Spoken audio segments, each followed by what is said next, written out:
Hey everyone, welcome back to the podcast, your cozy little place to practice real English through real conversations. I'm Anna. And I'm Jake, and today we're talking about something so many people experience but don't always have the words for, especially in a second language. We're talking about anxiety in simple, everyday English. Yes, and I want to say clearly right at the start, this episode is about language and conversation practice, not medical advice. We're not therapists, we're just here to help you talk about a really common human experience more comfortably in English. Exactly, and honestly, having the right words for how you feel can genuinely make a difference, whether you're describing your own experience or supporting someone else who's going through something similar. Today, we're going to cover simple vocabulary for describing anxiety, how to talk about it with a friend, doctor, or coworker, gentle coping language, and how to support someone else who's feeling anxious. And of course, real role-play conversations, so you can practice your English while learning something genuinely useful for real life. Stick around until the end for our full practice conversation, where we bring everything together naturally. Let's get into it. So, Jake, let's start with the big question. Why do you think it's so valuable to have simple, clear vocabulary for talking about anxiety specifically? Honestly, I think when you don't have the words for something, it can feel even more overwhelming, almost like it's stuck inside you with nowhere to go. Having simple language gives it some shape, makes it a little easier to hold. I love that way of putting it. And I think this is especially true for English learners because even if you fully understand a feeling in your own language, it can feel really frustrating not being able to express it clearly in English, especially with a doctor or in a new country. Exactly, and that's really the heart of today's episode. Simple, clear, everyday language, not complicated clinical terms, just genuine, useful language for real conversations. Let's talk about a really important distinction before we go further between everyday worry and anxiety as an ongoing pattern, since these are related but not exactly the same thing. Right. Everyone feels worried or nervous sometimes. That's a completely normal part of being human.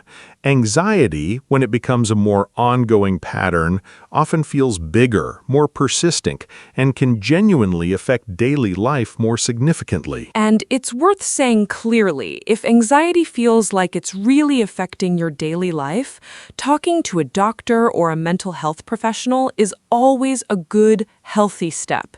Today's episode is really just about language and everyday conversation, not a replacement for that kind of support. Such an important note to make right at the start. Let's move into the practical vocabulary now. Let's build our vocabulary toolkit now, starting with some of the most common everyday words and phrases people use to describe anxiety in English. Great idea. Let's start really simple. I feel anxious. I'm feeling really nervous. I'm a little on edge today. Right. On edge is such a useful phrase, meaning feeling tense or easily startled, like your nerves are right at the surface. I've been a little on edge all morning. I'm not totally sure why. Let's practice this.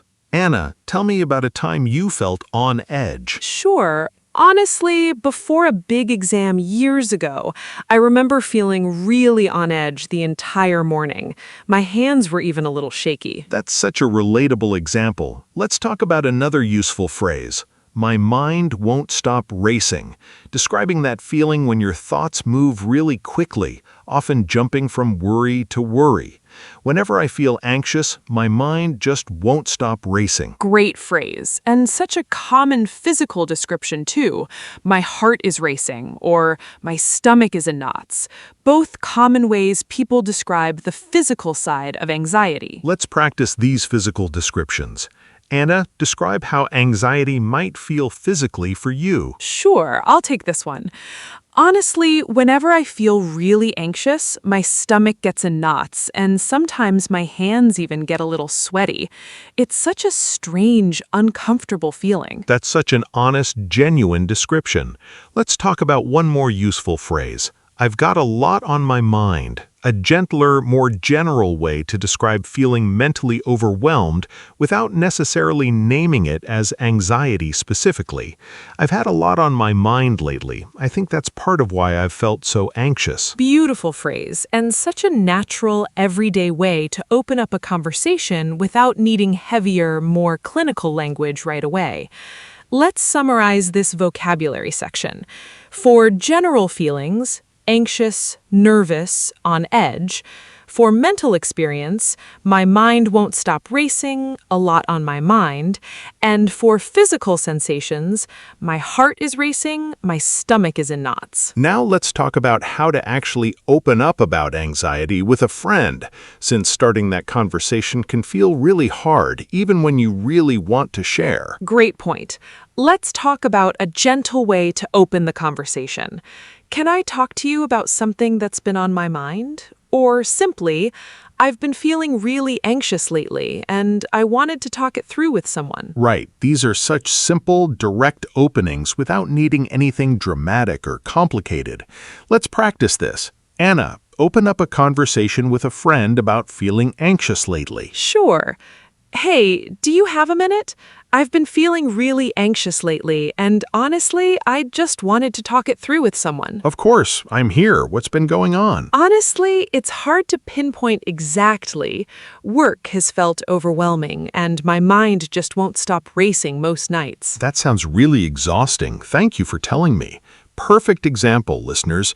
Notice how naturally that opening flowed. Simple, honest, without needing complicated language at all. Let's talk about how to respond supportively, too, since we've touched on this in past episodes, but it's worth repeating here specifically for anxiety. Phrases like, "That sounds really hard. I'm really glad you told me." And, "Do you want to talk about it, or would it help to just be distracted for a bit?" Great point. Offering that choice really matters, since sometimes someone wants to talk through their anxious thoughts, and other times a gentle distraction or change of environment feels more helpful in the moment. Let's practice this. Jake, respond supportively to a friend who just shared they've been feeling anxious. "Honestly, I've just felt really anxious about everything lately.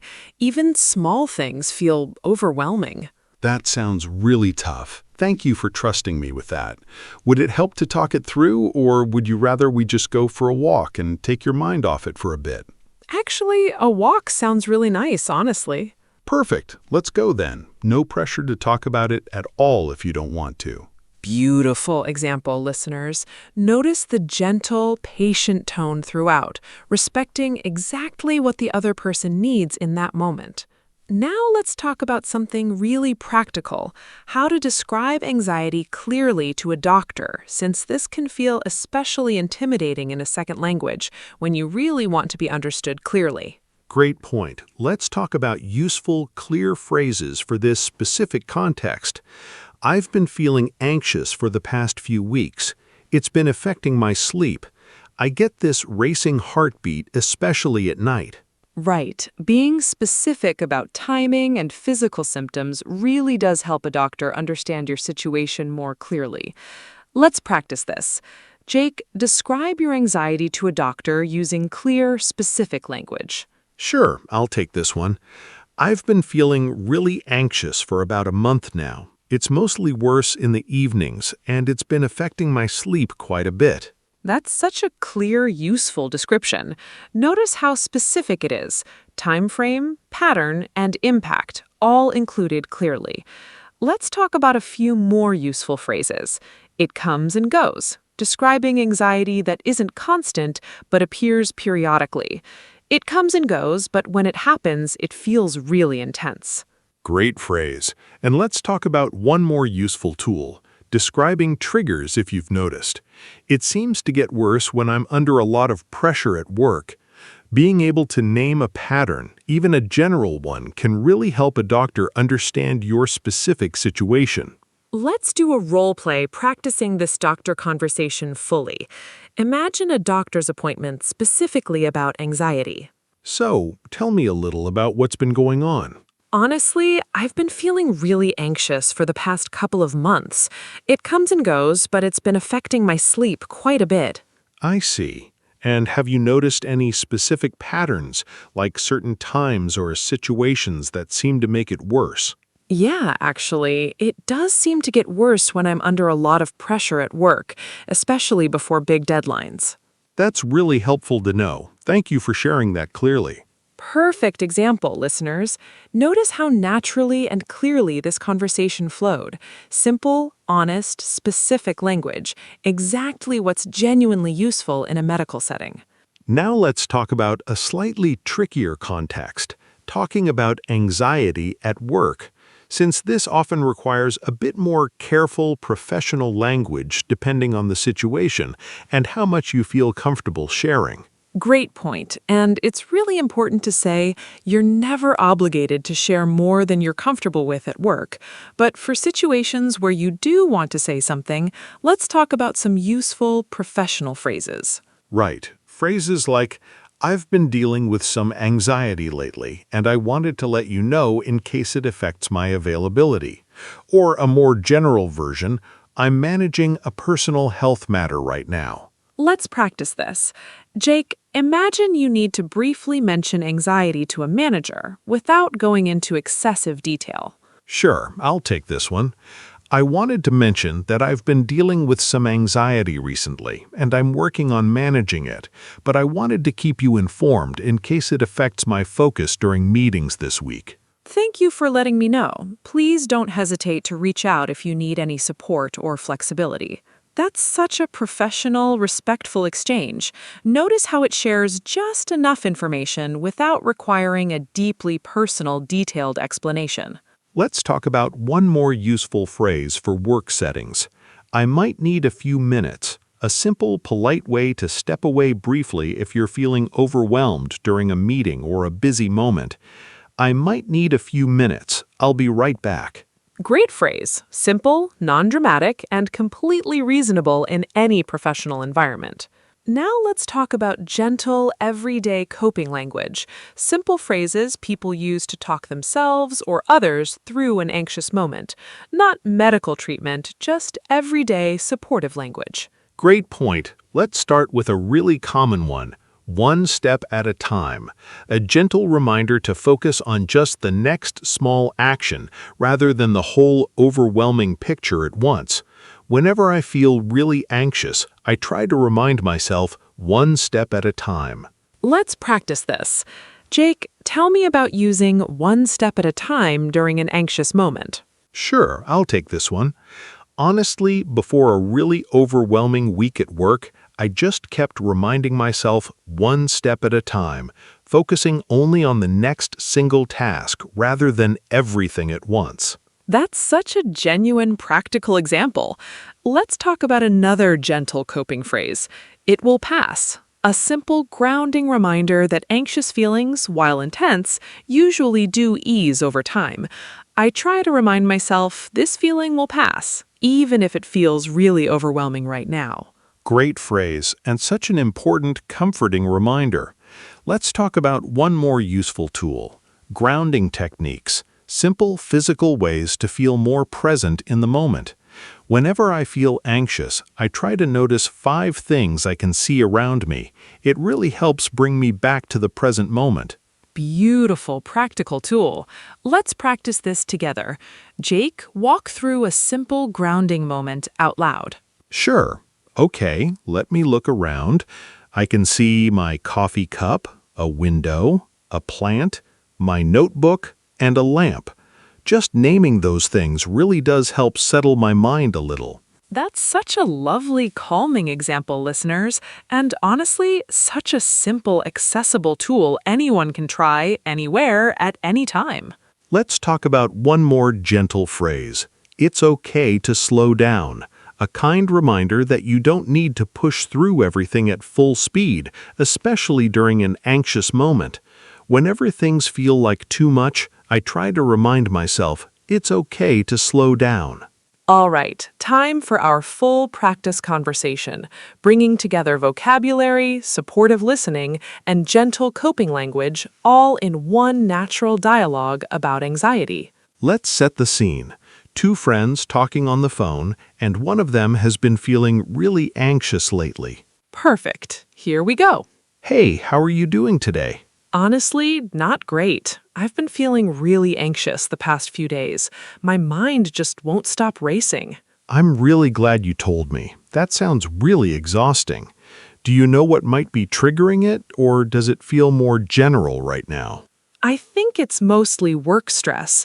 There's a big deadline coming up, and it feels like everything is piling up at once. That makes so much sense. That kind of pressure really can build up quickly. Would it help to talk it through a bit more, or would you rather I just distract you for a while?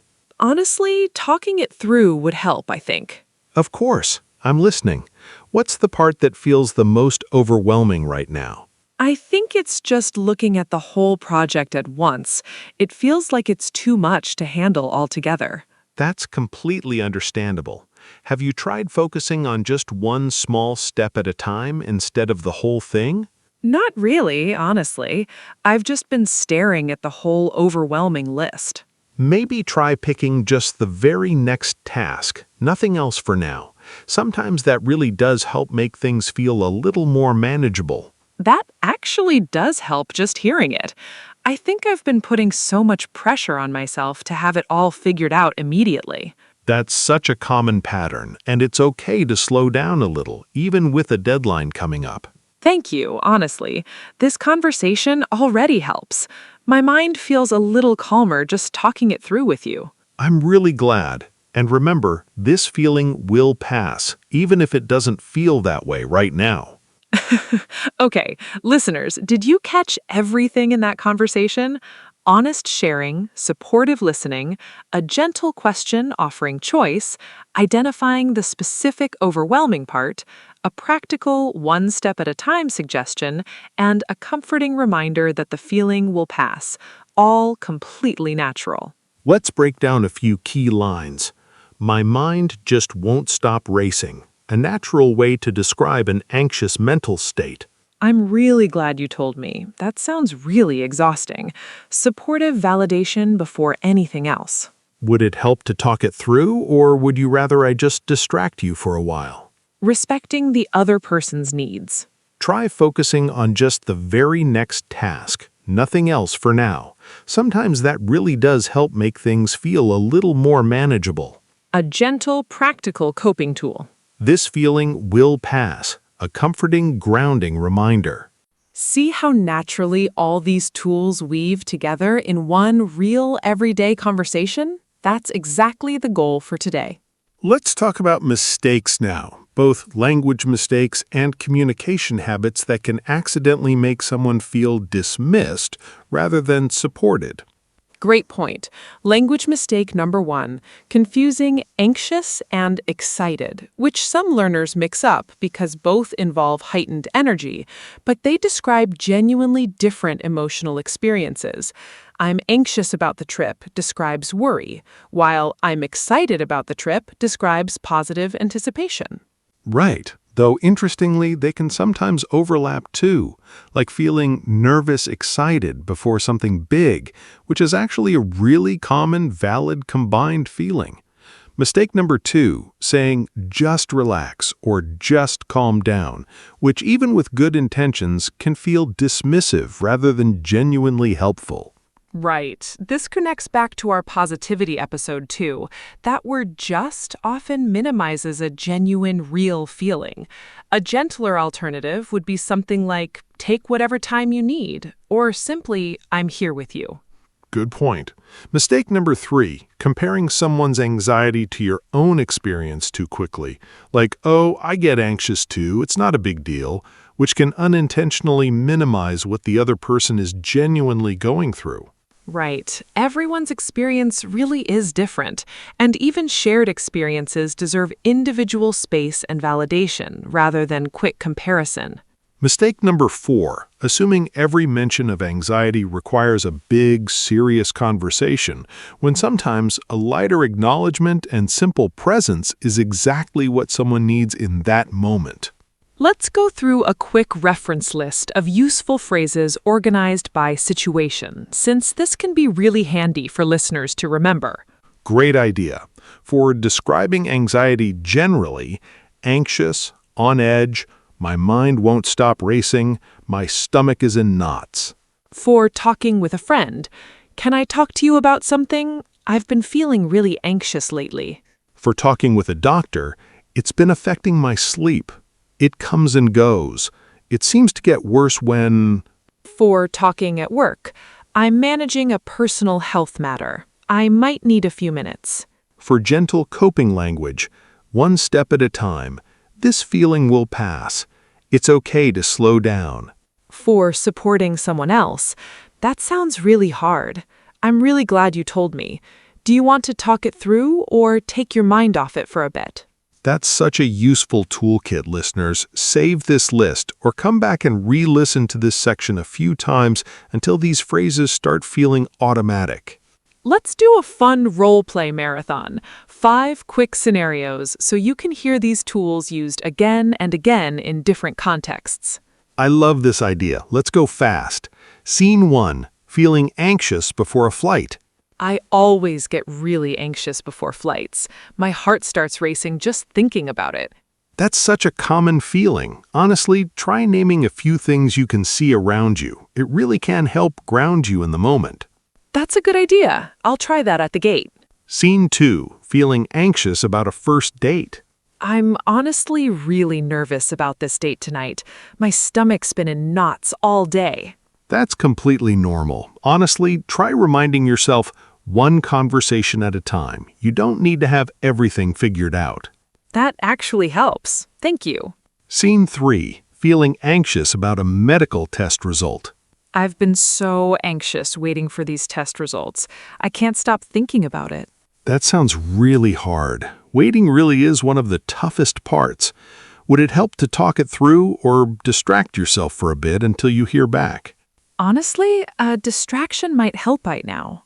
Scene 4. Feeling anxious about public speaking. I have to give a presentation tomorrow, and I'm honestly really anxious about it. That's such a common feeling. Remember, this feeling will pass, and you've prepared well for this. Thank you. That really does help to hear. Scene 5. Feeling anxious about a big life decision. I've been feeling so anxious about this move. There's just so much to think about all at once.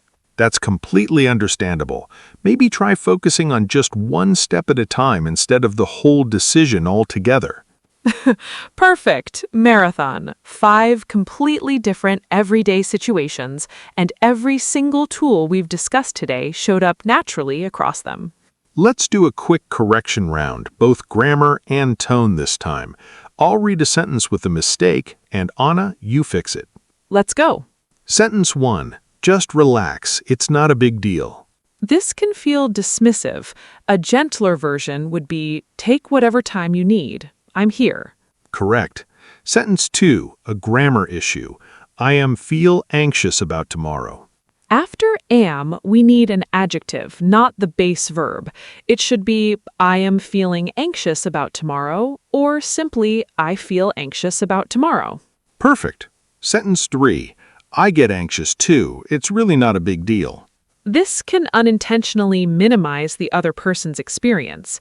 A better version might be, that sounds really hard. Thank you for telling me. Great fix. Sentence 4. My anxious is really bad today. Anxious is an adjective, not a noun. It should be, my anxiety is really bad today. Excellent fix. Sentence 5. I don't want to talk about it because it's stupid. This reflects harsh self-judgment. A gentler version might be, I'm not ready to talk about it yet, and that's okay. Great job catching all of these, Anna, and great job to listeners who caught them too. Let's do a quick couple of common questions before we wrap up. Anna, what's something learners often ask about this topic? A big one is there a difference between anxious and nervous in English, or are they the same thing?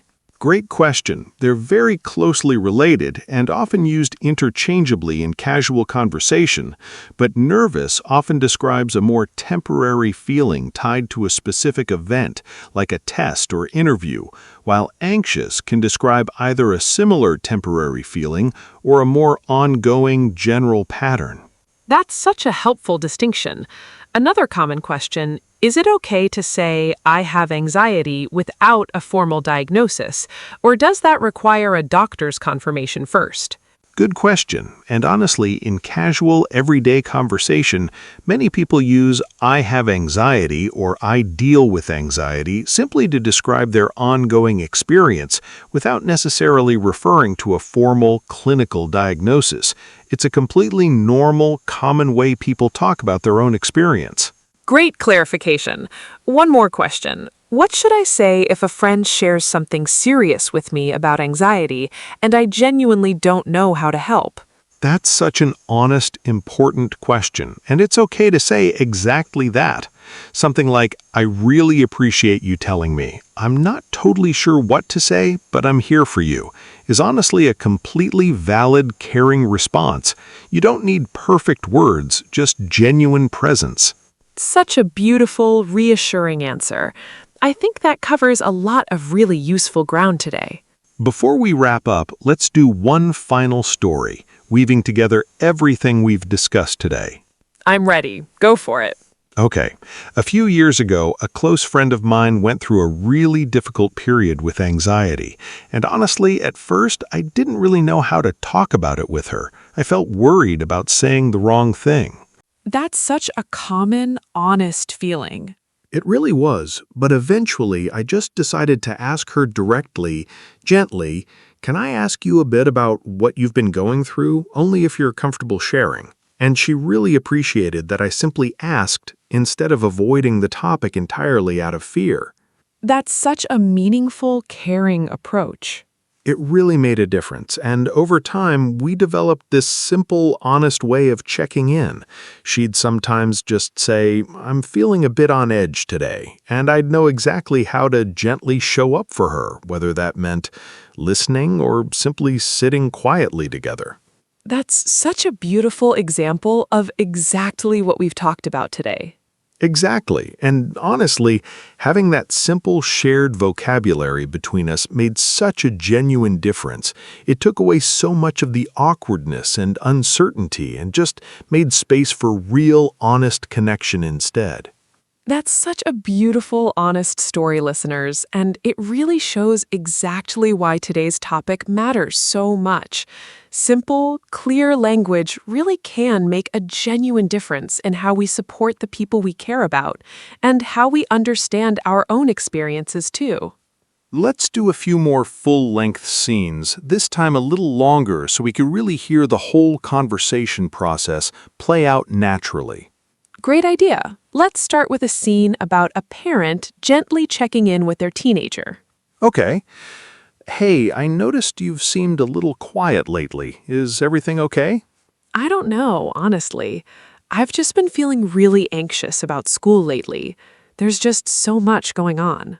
Thank you for telling me. That sounds really hard to carry around. Do you want to talk about what specifically feels the most overwhelming? I think it's mostly the exams coming up. It feels like there's too much to prepare for all at once. That makes complete sense. That really is a lot of pressure. What if we broke it down together, just planning one subject at a time instead of everything all together? That actually sounds a lot more manageable. Thank you. Of course. And remember, you can always come talk to me anytime this feels like too much. Beautiful example, listeners, showing a gentle, patient parent creating real space for honest conversation without pressure or judgment. Let's do a second, longer scene, this time about two co-workers, one of whom experiences anxiety around public speaking specifically. Hey, I heard you have to present at the big meeting next week. How are you feeling about it? Honestly, really anxious. Public speaking has always been really hard for me. My heart just starts racing the moment I think about it. That's such a common experience, honestly, even for people who seem really confident. Is there anything that's helped you in the past? Practicing out loud beforehand usually helps a little, though it doesn't completely take the nerves away. That makes sense. And honestly, it's okay if the nerves don't disappear completely. You can still do a great job even while feeling anxious about it. That's actually really reassuring to hear. Thank you. Of course. And if it helps, I'm happy to listen to you practice beforehand too, if you'd like an audience. I'd really appreciate that. Thank you.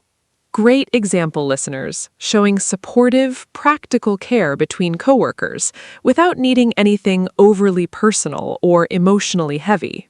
Let's do one final longer scene about a person calling a close friend during a particularly anxious evening at home.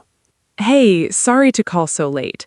I've just been feeling really anxious tonight, and I didn't want to be alone with my thoughts. I'm really glad you called, honestly. Don't ever apologize for that. What's been going on? I'm not totally sure, honestly. My mind's just been racing about everything. Work, money, just life in general. That sounds really overwhelming, carrying all of that at once. Do you want to talk through any of it specifically, or would it help if I just stayed on the phone with you for a bit? Honestly, just staying on the phone would help a lot right now. Of course, I'm right here. Take your time. Thank you. Just hearing your voice already helps settle things a little. Beautiful closing example, listeners, showing that sometimes the most powerful support isn't advice at all. It's simply steady, patient presence. Before we recap, let's give listeners a few questions to practice on their own, out loud right now if you'd like to pause the episode. Question 1. Try describing a time you felt anxious or on edge using today's vocabulary, like my mind wouldn't stop racing or my stomach was in knots. Question 2. Try practicing opening up about anxiety to a friend using a phrase like, "Can I talk to you about something that's been on my mind?" Question 3. Try practicing a gentle, supportive response to a friend sharing about anxiety, using a phrase like, "That sounds really hard," or "Do you want to talk through it or take your mind off it?" Great questions. Let me answer the first one to give an example. Honestly, before a really important phone call last month, I felt so on edge. My heart was racing and I couldn't focus on anything else beforehand. That's such a genuine, relatable example. And notice how naturally that description flowed, simple, clear, and honest. That's really the final goal here, listeners. Not perfect clinical language, but genuine, simple words that help you express your own experience and truly understand and support others, too. Let's cover a few more natural phrases before we recap. Gentle, everyday expressions that often come up when people talk about anxiety in casual conversation. Great idea. First one, butterflies in my stomach, a common, gentler phrase often used for nervous anticipation, sometimes even positive nervousness, like before a first date or an exciting event. I had butterflies in my stomach the whole morning before the interview. Lovely phrase, and closely related, walking on eggshells, describing a feeling of being extremely careful or tense, often around a specific stressful situation or relationship. I've been walking on eggshells at work lately. Everything feels really tense. Let's practice a couple of these together. Jake, tell me about a time you had butterflies in your stomach. Sure. Honestly, right before I moved to a new city for the first time, I had butterflies in my stomach the entire flight, a mix of nerves and genuine excitement. That's such a genuine, relatable example. Let's cover one more phrase. Take a breather. A simple, common way to suggest a short pause or break, especially during an overwhelming moment. Let's take a breather for a few minutes before we continue. Great phrase, gentle and completely natural in everyday conversation. Let's talk about one more, bottling it up, describing the pattern of holding difficult feelings inside without expressing them, which often makes anxiety feel heavier over time. I've been bottling it up for weeks. I think that's part of why it feels so overwhelming now. Such an important phrase, and such a gentle reminder of why sharing, even just a little, so often genuinely helps. Let's do a final quick role play using a few of these naturally. Honestly, I think I've been bottling things up for a while now. I just haven't wanted to burden anyone. You're never a burden, honestly. I'm really glad you're sharing this with me now. Thank you. I think I just need to take a breather sometimes instead of pushing through everything constantly. That sounds like such a healthy thing to give yourself permission to do. Perfect natural use of several phrases together, listeners. Exactly the kind of warm, gentle vocabulary that makes conversations about anxiety feel a little more comfortable and human. Let's take one more quiet moment before our final recap and talk briefly about how openness around anxiety and mental health can vary quite a bit across different cultures and families. Great point. In some cultures and families, talking openly about anxiety is becoming more common and accepted, while in others, it might still feel like a more private or even somewhat sensitive topic to bring up directly. Right, and it's really worth acknowledging that neither approach is wrong. People, families, and cultures naturally have different comfort levels around sharing emotional experiences, and that's completely valid. Good point, and honestly, that's part of why today's episode focused so much on gentle, flexible language, phrases that can be adjusted depending on how much someone feels comfortable sharing and with whom. Exactly. And if you're an English learner navigating a new country or workplace culture around this topic specifically, it really can help to simply observe a little first and share only as much as genuinely feels comfortable and appropriate for your own situation. Such a thoughtful, respectful point to end this section on, listeners. Language really is a tool that can flex and adjust to fit your own comfort level, your own culture, and your own unique relationships. All right, let's recap everything from today's episode.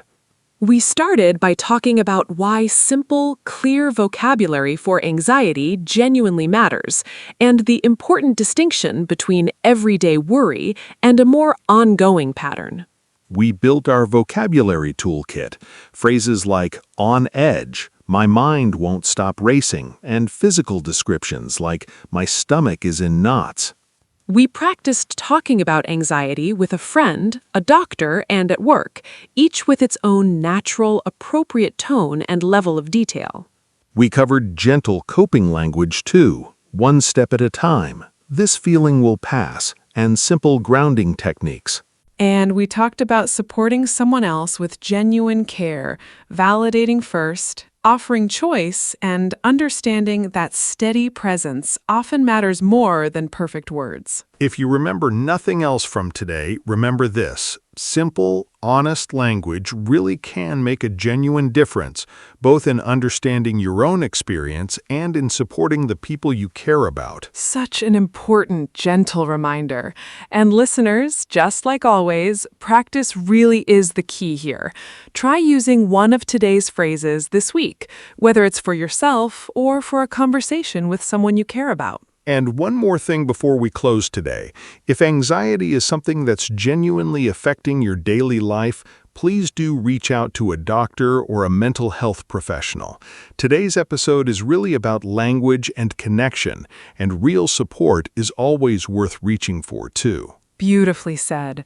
All right, everyone, that's it for today's episode. Thank you so much for spending this time with us, practicing your English. We'll see you next time right here for more easy English conversation practice. Take care and keep speaking. Bye, everyone.